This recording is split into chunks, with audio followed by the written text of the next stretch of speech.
So here we are in that season of the year. Shorter days, colder weather, and of course, all the illnesses and effects of dry winter air. But I've learned that keeping indoor humidity at 40 to 60% can help relieve symptoms like stuffy noses, dry skin, and chapped lips. So this year, I'm tackling the dry air, congestion, and the rest of it with Vicks humidifiers plus VapoSteam and VapoPads throughout the winter months. The only humidifier brand that combines a cough suppressant, menthol vapors, and hydrating mists. I gotta say, Vicks VapoPads totally take me back to my childhood in a good way. There's something so comforting and calming about the scent of Vicks menthol. And it's not just about soothing dry skin and nasal congestion. If you've got a cough, Vicks VapoSteam with camphor delivers therapeutic mist throughout the night for lasting relief. I haven't used a humidifier since I was a little girl. Back then, I remember having this massive machine in the corner of our dining room, so I wasn't sure what to expect. But the Vicks Cool Relief Humidifier is super easy to use and it doesn't require much attention at all. Just fill it up when it's empty and replace the VapoPads as needed. Find the Vicks Cool Relief along with VapoSteam and a variety of VapoPads on Amazon. There's a special offer on Amazon on the Vicks Cool Relief Humidifier where you can get 20% off your purchase. Just go to Amazon.com and search Vicks VUL600 Cool Relief Humidifier. It has a blue tank with white in the center. Be sure to click the coupon to get the discount. You'll need this for wintertime comfort. One of the things that energy allows us to do, it allows us to strip away any positive or negative connotations and just focus on where's your energy now? And is it a match for the activity you're in? So it's not, it's a good or a bad emotion. It's, do you have a match or not? Right? And if you have a match, great, we'll work to maintain that. And if you don't have a match, we need a tool or strategy. And that might be something that I'm going to support you with through co-regulation or mutual regulation, or something you can do for yourself. I'm Debbie Reber, and welcome to Tilt Parenting, a podcast featuring interviews and conversations aimed at inspiring, informing, and supporting parents raising differently wired kids. And Happy New Year! I have some really special guests to share with you this year, and I'm thrilled to kick things off with what I can only describe as an absolutely fascinating conversation with Dr. Amy Laurent about energy, specifically the power and freedom in shifting the focus from emotional regulation to energy regulation when supporting neurodivergent individuals, including ourselves. Amy is a co-author of the CERTS model and frequently lectures internationally. She is deeply passionate about neurodiversity and helping others honor and understand the implications of different ways of being in navigating the physical and social world. And you might remember Amy from her last appearance on the show with Dr. Jacquelyn Fede, where they talked about their Autistic Holistic partnership, Autism Level UP, which is a collaboration dedicated to providing education, accessible resources, and practical strategies to increase active engagement for autistic individuals and their communities.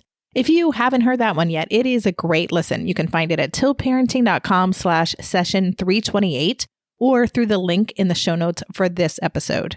But in this conversation, we dive into Amy and Jacquelyn's latest resource. It's actually a manual. It's called Energy, the Framework, Tools, Strategies, and Logic to Support Regulation. It was designed with autistic and neurodivergent people in mind, but it's perfectly suitable for all neurotypes. And it introduces ways to understand and support energy levels for yourself or others through tools, worksheets, and practical strategies. I loved this resource. It was such a treat to get to explore its concepts with Amy. So in this conversation, Amy shares why energy regulation is often a more accessible and relatable framework than emotional regulation for many autistic people. She talks about how the energy meter helps individuals identify their energy states and foster self-awareness, and how parents like us can better co-regulate and connect without judgment by recognizing and reflecting on these energy states. We talk a lot on the show about becoming fluent in your child, and what we're covering today takes that concept to a whole new level. You can probably tell I was pretty jazzed up about this conversation. I hope you find it as insightful and inspiring as I do.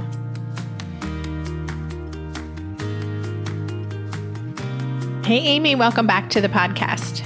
Thank you so much for having me. I'm so excited to be here. I am excited to talk about your new manual, which when I saw that you and Jack did a special Facebook video with Mona, someone who we both love and adore, there was so much good in that post. I was like, I need to know more. I need to be a part of this. And I'm just so excited to dive into this. But let me back up for my listeners who don't know what I'm talking about. So when I heard that you publish, it's called Energy, the framework, tools, strategies, and logic to support regulation as this new manual.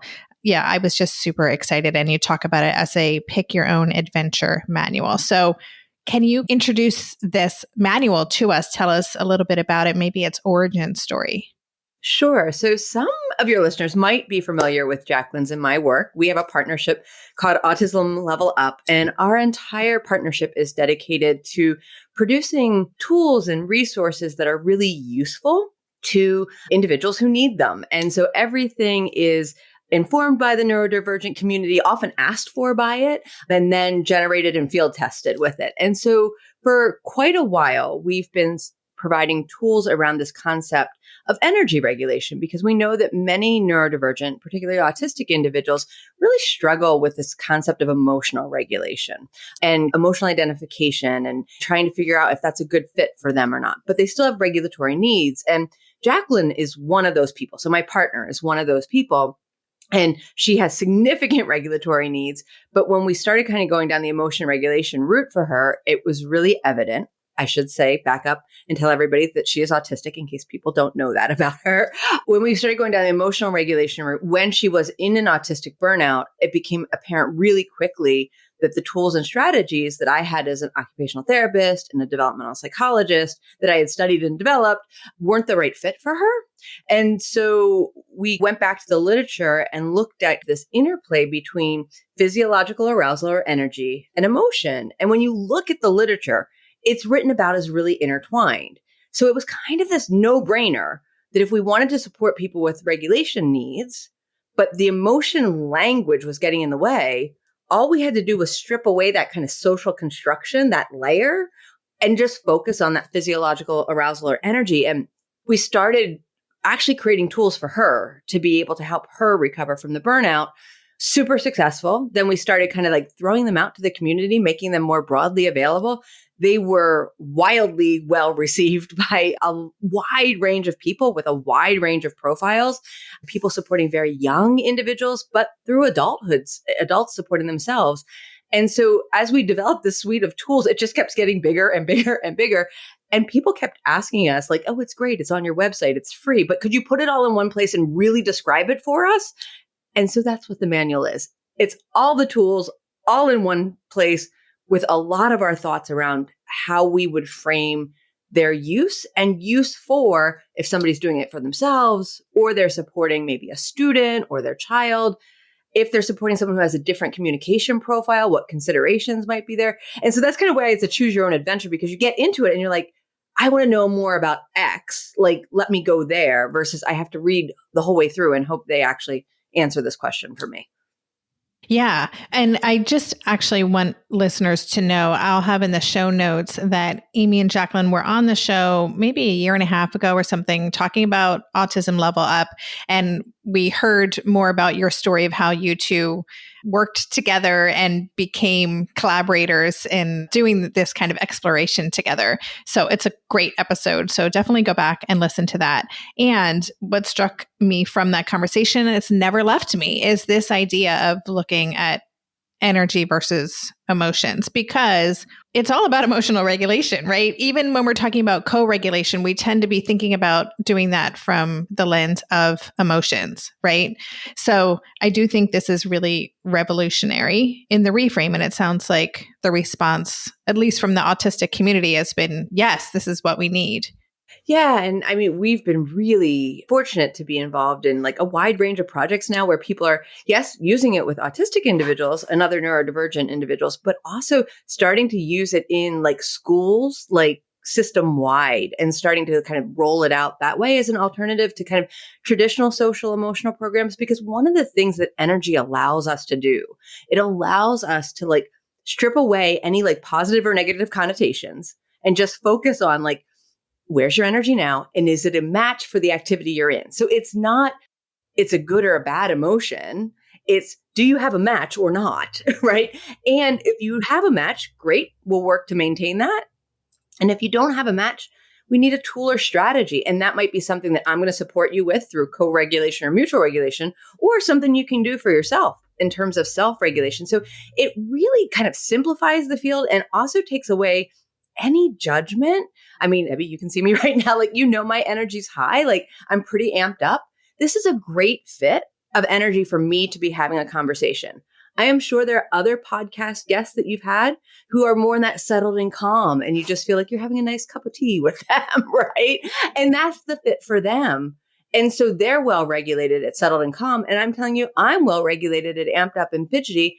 That allows us for individualization and not trying to get everybody to like this one ready to learn state, which actually doesn't work for the majority of the people, especially if we're talking about a classroom. Yeah, absolutely. Just going back to something you said, as I was reading the manual, it occurred to me that there does feel like there's shame associated or a negative vibe to struggling with emotional regulation. Like if you struggle with emotional regulation, then there's something wrong or it's a problem.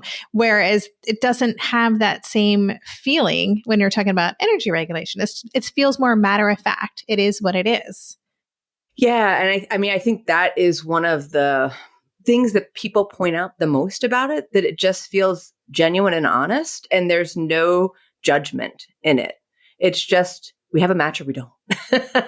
It helps us avoid some of the pitfalls of more traditional social emotional programs where people think about like happy is this gold standard. I'm going to wax philosophical for a minute, but like when someone says, Amy, how do you feel? Like my go-to isn't like happy. But that's what we're expecting our preschoolers to say at circle time, right? My go-to is, I'm all right. And all right is content. And content probably means I have an energy match, right? And it could be like, I'm fine, but a little negative or a little positive, but it doesn't really matter. It's whether I've got that match or not, right? And I think sometimes by our social emotional programs, like kind of pushing this ideal of happy, we're pushing kids into this place of like, unrealistic. Like nobody is genuinely happy all the time. I mean, happy's great. I have moments of happy, but like they stand out because they're happy versus I'm content. I'm okay. I'm fine. Yeah, I remember learning that happiness is not a destination. It's an emotion. It's something that you feel. It's a state. It's not the goal. Kind of shook up my whole worldview because that's what I thought I was working towards, So let's take a quick break now. And when we come back, I want to get into the energy meter, one of the core tools in your manual. When it comes to learning to read, write, and spell, we know that neurodivergent children face unique challenges that can affect more than just academics. Struggling to read can take a toll on their self-esteem, even though it's simply a result of their neurodevelopmental differences. That's why I'm excited to share a new virtual tutoring app designed to make effective literacy education engaging, accessible, and confidence-building for kids in 1st through 4th grades. Mighty Doodle was developed by an educator with over 30 years of experience. The app combines proven teaching methods with advanced AI technology to create a cumulative learning environment that adapts to how children naturally learn, especially children with learning disabilities like dyslexia and dysgraphia, autistic children, as well as those facing challenges due to epilepsy, strokes, traumatic brain injuries, or developmental delays. I love how features like handwriting recognition, voice feedback, and gamified lessons make learning fun and engaging for kids. These thoughtful tools don't just teach reading and spelling, they keep kids excited to practice every day, which is such a game changer for building skills and confidence. Download Mighty Doodle on the Apple App Store today and start your free 7-day trial. Subscriptions are available for $14.95 per month or $149 per year, and every annual subscription purchase helps support their mission of literacy equity. This program is designed exclusively for iPads. Don't wait. Give your child the tools they need to succeed by subscribing to Mighty Doodle today. Visit MIGHTYDOODLE.com for more information or download the app directly from the Apple App Store. I've come to genuinely love chilly weather, but those gray skies, cold rain, slush puddles, and shorter dark winter days can still feel a bit heavy. And I'm not above giving myself a boost by treating myself to a little cozy luxury, and in a way that doesn't break the bank. That's where Quince comes in. Quince lets you indulge in everyday luxury at prices that are actually affordable, like their classic Mongolian cashmere sweater. Starting at just $50, these soft and timeless sweaters are a staple for anyone's wardrobe. I recently got the cashmere boxy crew neck version in a gorgeous heather gray, and it is quite literally the softest thing in my wardrobe.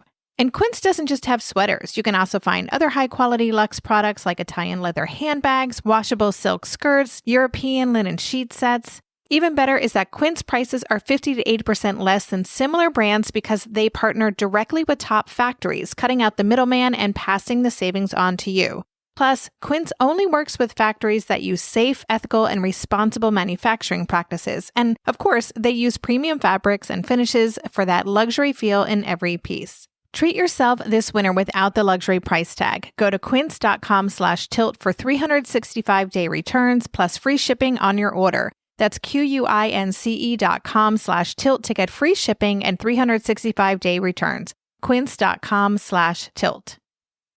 With every passing year, I'm more invested in making meaningful changes in our lifestyle, choosing products that are more sustainable, healthier, and better for the environment. You guys know that I believe that small shifts can have a big impact when it comes to parenting tweaks. I see switching to better quality cleaning products as a different kind of small shift that can also make a big difference for our family's well-being. That's why I love Branch Basics. Their premium starter kit makes it so easy to create a healthier, toxin-free home with one simple plant and mineral-based concentrate that works for everything from pots and pans to counters and laundry. One powerful concentrate. I'm so happy I don't have to have a random potpourri of cleaning products under my sink for different purposes anymore.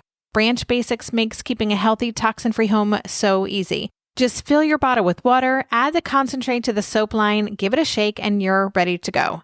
Branch Basics plant and mineral-based formula is biodegradable, human-safe, and perfect for families, especially those with pets or children, or if family members have eczema, allergies, or asthma. And their refill model makes it easy to maintain a clean, healthy home year-round.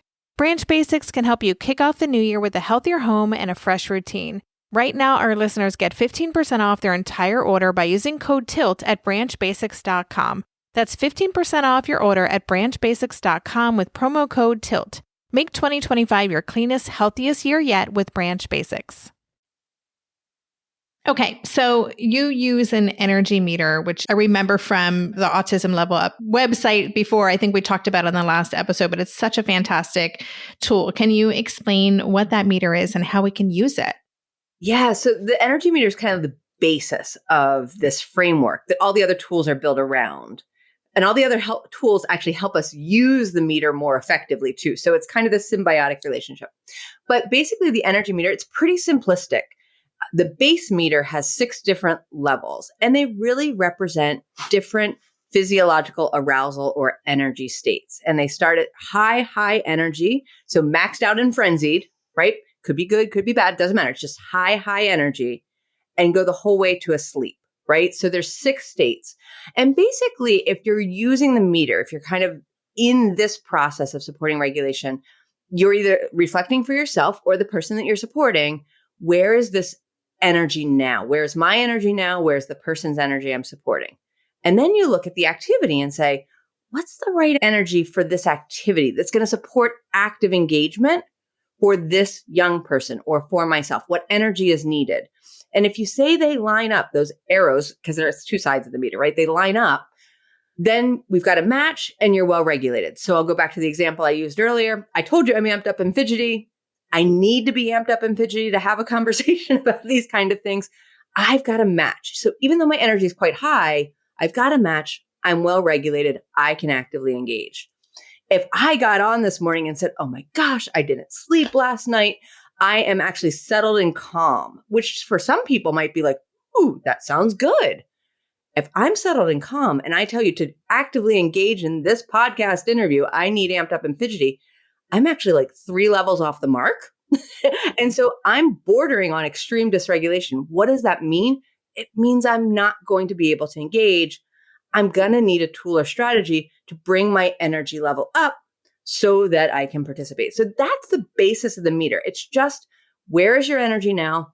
What energy do you need? Do you have a match or not? And do you need to shift? That 6-level meter, if you look in the manual, we have all sorts of iterations of it now. We have ones that are 3D printed. We have ones that are just 3 levels. We have ones that only have pictures. We have some that have words. It's whatever's going to make it accessible to the individual and useful to them. So while we often start with the 6-level meter to help people conceptually understand it, we'll very quickly shift and change the structure of it to make sure that it's accessible to whoever's using it. Yeah.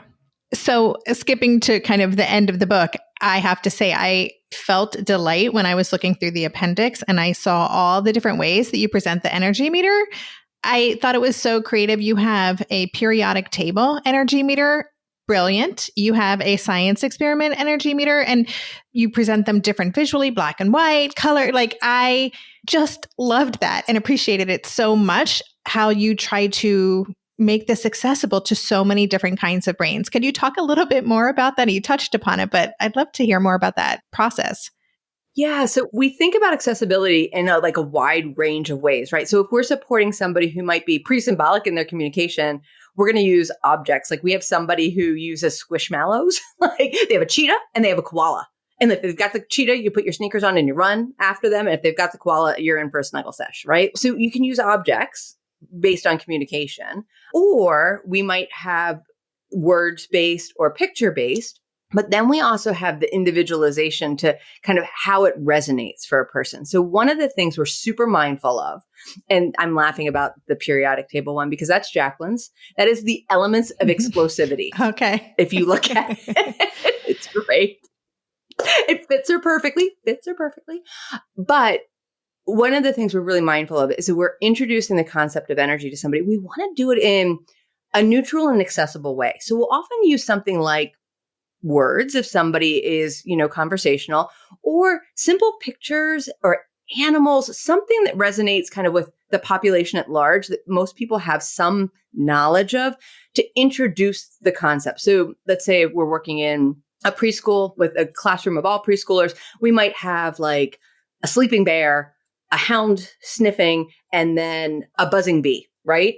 So these three like concepts that kind of are universally understood in some way, and we'll introduce it in that way. And what we find is that if it's introduced in an accessible way, both from kind of like a structure and a content, individuals start to make it their own. And that's when the special interests start coming in. And we see people going, I want a Minecraft meter, or I want a Sonic meter, and I want these quotes to go with it. And, oh, I saw that you had one that was The Mandalorian, but I don't want this picture. I want this picture. And this quote needs to change this way. And when people start asking for those meters, we get so excited because we know that's when it really resonates for them. And we've had people ask for all different things. We have one adult woman who has a Spotify playlist linked to hers, and it's the beats per minute in the song that resonate with the different energies. Like really awesome, cool stuff. But we're very cautious about introducing meters that have a special interest tied to them, because learning about energy, learning about regulation is work. Like it's a new skill for many people. And we don't want to corrupt the special interest with work. We bring the special interest in when they tell us they want to do it, right? And so that's one thing. So we put all those in there to give people ideas and examples, but we're always very cautious about, don't come in with the, oh my gosh, I know they love SpongeBob. I found this SpongeBob meter. So interesting. What I'm hearing is that it helps them really embody this. That can be a really hard concept for anybody to do, right? Is to really embody what they're experiencing and know what it feels like in their body. And I'm wondering, how can parents who want to use the manual to support maybe their kids figure out what they need? So the energy meter is like, this is what I need for this, and here's where I am, and this mismatch. But how do people figure out what is their best state for different circumstances? So it's a really good question. And one of the things that we have, the tool right behind the energy meter is called My Energy. And that's the tool where we really spend some time with it and we really truly use it as a worksheet. It's a discovery process, and we have to be willing to get things wrong and edit and change. And basically that worksheet allows us to work through whether you're working with 6 levels or 3 levels or whatever, the ability to identify what other people see, hear, and observe at the different energy levels. Like what's somebody's presentation when they're in this energy level? How do we know, Amy is amped up and fidgety? Well, we hear all this inflection in her voice. And if we could see her, we would see her hands moving wildly, like, because she's always talking with them. And she's standing, like, and she's rocking, right? Because that's part of who I am. And so very physically active at this energy level, we would write that down, right? And then we would look for the places where that seems to be a good fit, where you see me engaged when I'm at that energy level, right? And we start to make these notations. And that's why we say it's a working document. If it's yourself, it's easier to do. It takes time and it takes reflection, and you're not going to sit down and do it in one shot, but you can start to piece pieces together. I know this happens when I'm feeling sleepy and still. I know I feel this when my energy starts to go up. I know single stream and flowing is nothing in the outside gets in. Like, I'm just so tunnel vision. If you're doing it for your child, which is the question that you asked, we say, be a careful observer, be that detective, and spend a lot of time really kind of watching and trying to figure it out, and bounce your observations off of other trusted people in that child's life. If you have them, like if you have a team of people around your young person that you trust, say, this is what I think I see at this level. What would you say? Right? Because we're trying to build this picture and get it right and allow for differences that happen in different circumstances. So once you build that picture, then we can talk about goodness of fit and where it fits, because we're, again, observing in that way. The other part that's on that sheet, which would only be if the young person we're supporting can reflect and give us information, or we're filling it out for ourselves, is the what it feels like.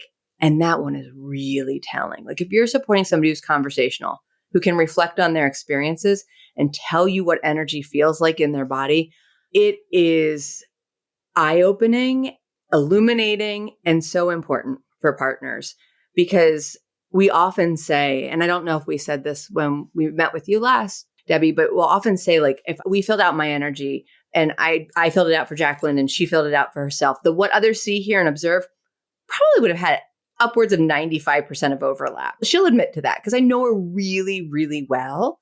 But it wasn't until I read the column of her describing what energy felt like in her body at each of those stages that I had a real appreciation for her experiences and how different they are from mine. And it has made me such a better, more responsive, more empathetic partner, because now I kind of know what's happening, like, inside, because outside, when her energy goes high, she gets a big smile on her face. I know she gets a big smile on her face, but I don't understand the eruption that she's experiencing with that smile until she tells me about it, right? If you're filling it out for yourself and you can share it with trusted people, it goes miles and miles in terms of supporting co-regulation or mutual regulation, huge. Or if you have a young person you're supporting and they'll fill it out and share it with you, it will be such a valuable tool for you to have as a partner. Okay, I'm getting chills. All right, let's take a quick break. I have a follow-up question on what you just shared, and then we'll get into some of the other concepts. This episode is sponsored by Able Now, tax advantage savings accounts for eligible individuals with disabilities. If you're a parent, you know how important it is to plan for your child's future. But if your child has a disability, saving money can feel complicated, especially when you're trying to protect their eligibility for certain benefits like Medicaid. That's where Able Now comes in. Able Now accounts offer a tax-advantaged way to save for your child's future needs without jeopardizing eligibility for those critical disability services and supports.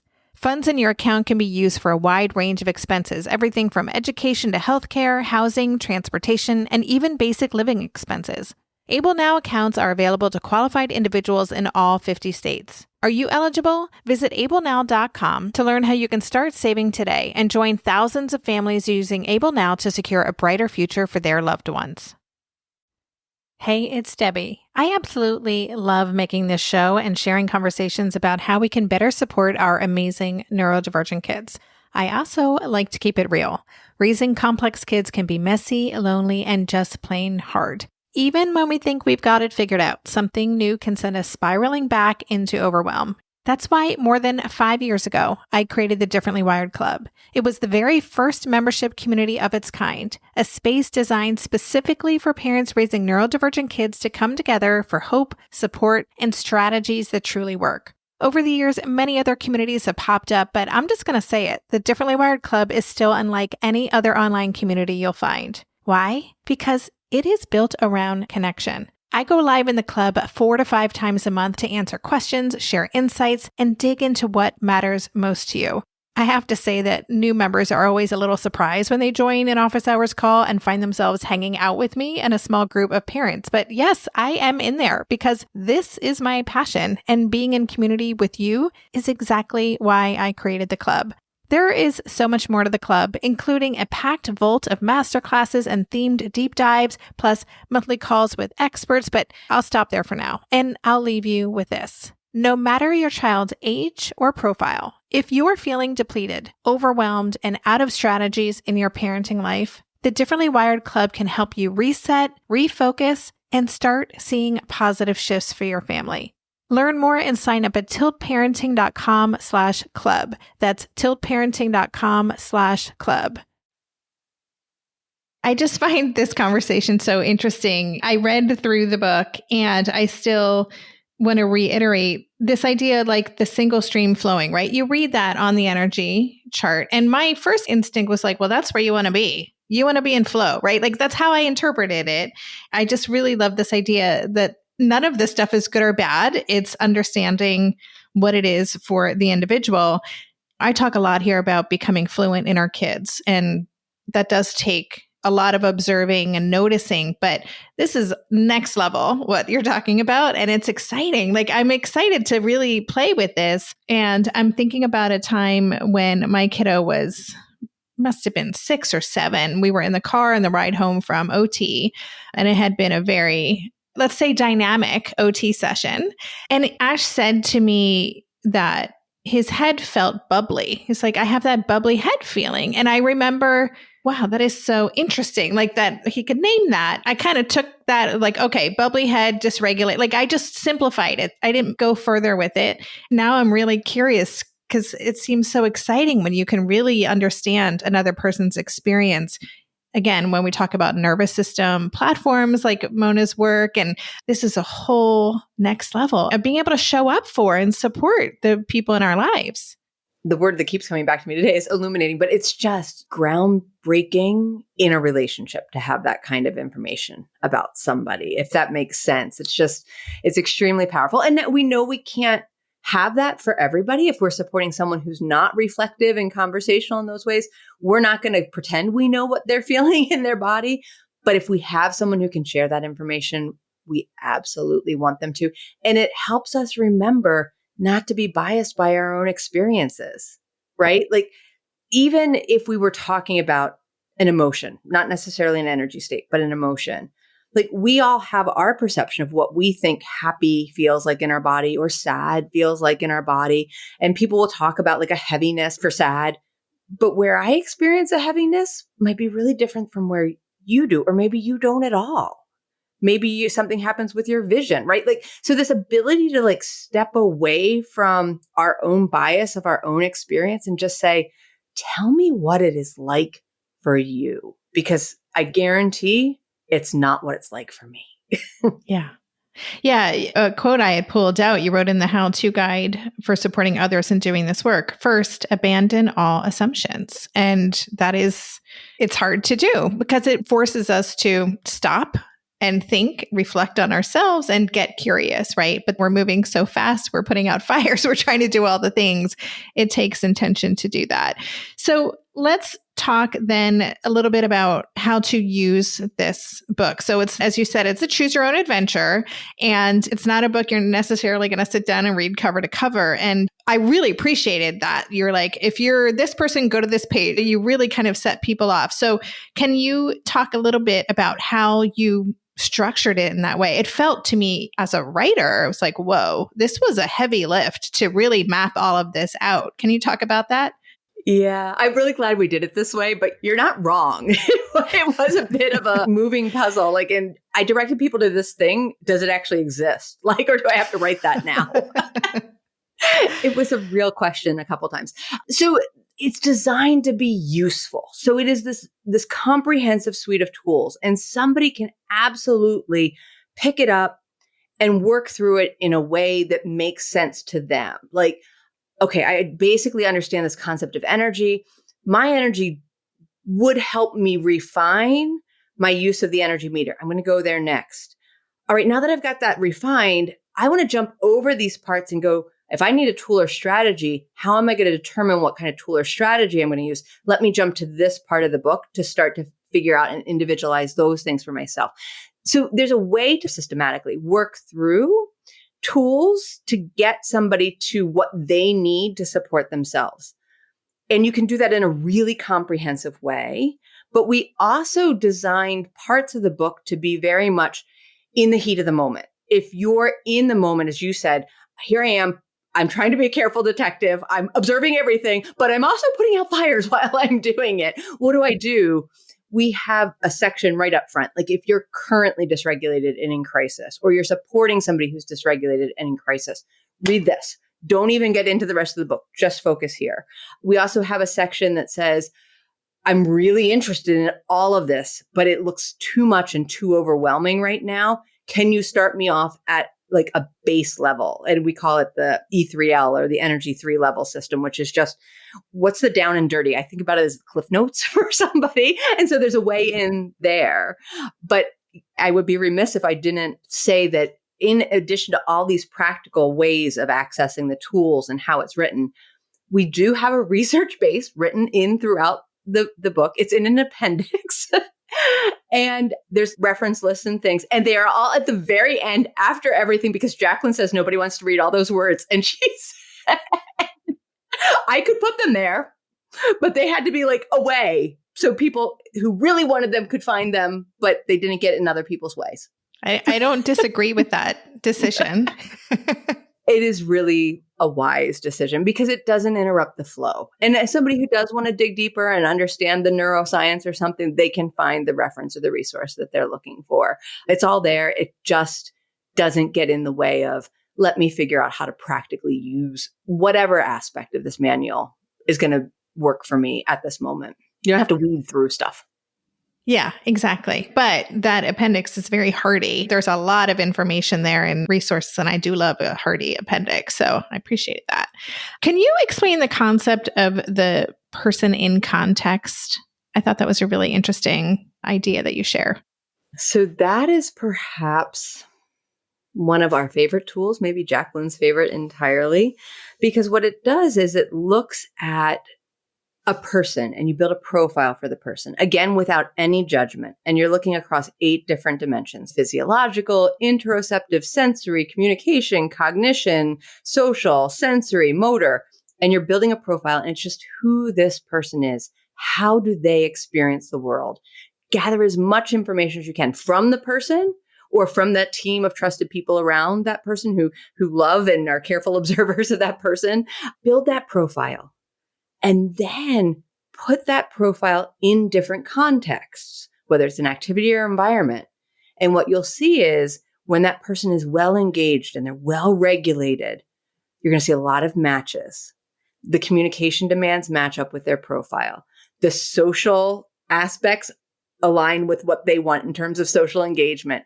The sensory pieces are a good fit for how they're maybe sensory sensitivities or hyposensitivities are, and you'll see all these matches. But if you put that person profile in the context where your child is going to struggle a little bit, like you're like, this is just a hard activity for them, or this is just a hard place. Let me take this person profile and put it in this environment, and then look at that environment from the same different domains. Right? Because that's the idea. You build the profile for the person, and then you build a profile for the environment, and you look for matches and mismatches. And if you expect dysregulation, what you're going to see is where the mismatches are occurring. What's brilliant about this tool is it allows us to make sure we get regulatory support right. Because it's a match in social. I need to either empower the young person with some social ability, or more likely, I need to change something in the activity or environment, an accommodation or modification in the environment to accommodate that social difference. Because there's no amount of sensory strategies that you can throw at a social mismatch. If it's a social mismatch, the sensory at best is going to buffer it a little bit, but you've got to do something for social. And the thing that we are very clear, and Jacquelyn always says very loudly when we're talking about the person in context tool, is it reminds us that the person is at most 1/3 of the equation. So when we're thinking about solutions, it's not, automatically, what skill or ability does this young person need to learn to be able to succeed in this environment? It's, is there something we can do in this activity or environment that's going to make it easier for them? That's going to lessen the burden, that's going to take the regulation burden off of them. She's like, because what happens for people who have regulatory challenges is they wind up on regulation treadmills. They're constantly trying to buffer against sources of dysregulation. And this tool gives us a way as partners to sit back and go, oh, this mismatch is coming because of X. Maybe it's a social understanding thing. Let's do some peer education. That's going to decrease the burden on the person, and in decreasing that burden, decrease their dysregulation, right? So it's an amazing tool. And it's actually one that is being kind of workshopped right now as an alternative diagnostic assessment, which is really cool. Yeah. We are working with an international group we're in the US as well as another group, Scotland and Australia. It's kind of this international crew kind of trying to figure out, can we take the person in context and this building of a profile and turn it into some sort of neurodivergent affirming assessment, which basically says, here's how you experience the world. Wow, that's exciting. Okay. So I'm going to be following your work and I'm going to stay posted on that. That's very cool. We have all things crossed. It's hard to get all the time zones working on a meeting at one time, but we're working towards it. Especially with Australia. Yeah. Yeah. First of all, I really want to applaud you and say bravo. And I wish that Jacquelyn could be here as well. Like, I just think this is groundbreaking. I think all the work that you do is, and I'm so excited about this. As a parent of a complex human who struggles with regulation and energy regulation in so many environments, I want to support as best I can. And so I feel like I want to take a big step back and explore more deeply with my kiddo in mind. But is there anything before we say goodbye, like a last thought or something you're hoping for this manual to do in the world, or something you want our listeners to take away? I think Jacquelyn and I are just both really excited to be able to offer an alternative that doesn't have any judgment or shame inherent in it and allows people to explore regulation in ways that are kind of authentic and validating. And that's what we want. Do we think it's a great fit for most people? Of course we do. We wrote it. Yeah. But more than anything, we want it to exist because we know there's a need. And will it be the answer for everybody? No. But is it a good place to start for many? Yeah, for sure. And we just got a review from somebody, and they just had received their manual, and they're like, it's colossal. And I was like, that's such a good word for it. It is. Because they're like, but they talked about it colossal in size because it's massive, but also like a colossal shift. And I think if anyone looks at the book and looks at the reviews, it's done by a wide range of people with a wide range of backgrounds, but everybody on the back is autistic or neurodivergent in some way. And just the way this work resonates with them and the ways that they want to be supported, we know we've hit on something that's been needed. Yeah. So exciting. Well, thank you. Thank you so much for coming by and sharing all of this today. Such an interesting conversation. I know will be so helpful to my audience. And where can people learn more about your work and get the book? Yeah, thank you. And thank you for having me. It's so exciting to have a chance to talk to you again. And your enthusiasm is infectious. So yay, hooray. So we have a website, autismlevelup.com. And that's where you can find Jacquelyn's and my work in general, like where podcast episodes are stored and links to things, as well as articles that we've written and all of our freely downloadable resources. There are about 90 that are on there right now. We have another one in the works coming up, but that you'd also find the link to the store, which is store-autismlevelup.com. But you can get there very easily from autismlevelup.com. Just click on the link for the manual. It'll take you to the store. If you are international, we have a distributor in Canada now. We have one in Ireland who's handling the UK and Europe, and one in Australia, because we wanted to make it accessible. And shipping this beast from the United States was not accessible for people.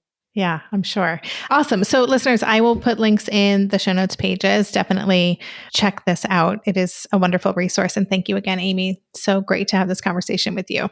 Thank you for having me. You've been listening to the Tilt Parenting Podcast. To learn more about today's guest and the resources we talked about, check out the extensive show notes page on Tilt Parenting. There you'll find key takeaways, links to all the resources mentioned, and even a full transcript of our conversation. Just go to tiltparenting.com/podcast and select this episode. If you're looking for personal support from me and connection with the phenomenal community of parents raising neurodivergent kids, join us in the recently rebooted Differently Wired Club. The new Differently Wired Club can help you cultivate the positive shifts you're hoping for. Go to tiltparenting.com/club to learn more. The Tilt Parenting Podcast is hosted by me, Debbie Reber, author of Differently Wired and the founder of Tilt Parenting, and was edited by Andrea Curtis Amasquita. To support this show, please join my Patreon campaign where you can set up a small monthly contribution. Just go to patreon.com/tiltparenting to learn more. If you want to follow Tilt on social media, you can find us at @TiltParenting on Instagram and Facebook. And lastly, please take a minute to leave a 5-star rating or review on Apple Podcasts or wherever you listen to podcasts. That helps this show stay visible so others can find it more easily. And that's all for this week. Stay safe, stay well, and take good care. And for more information about any of the parenting resources Tilt offers, visit tiltparenting.com.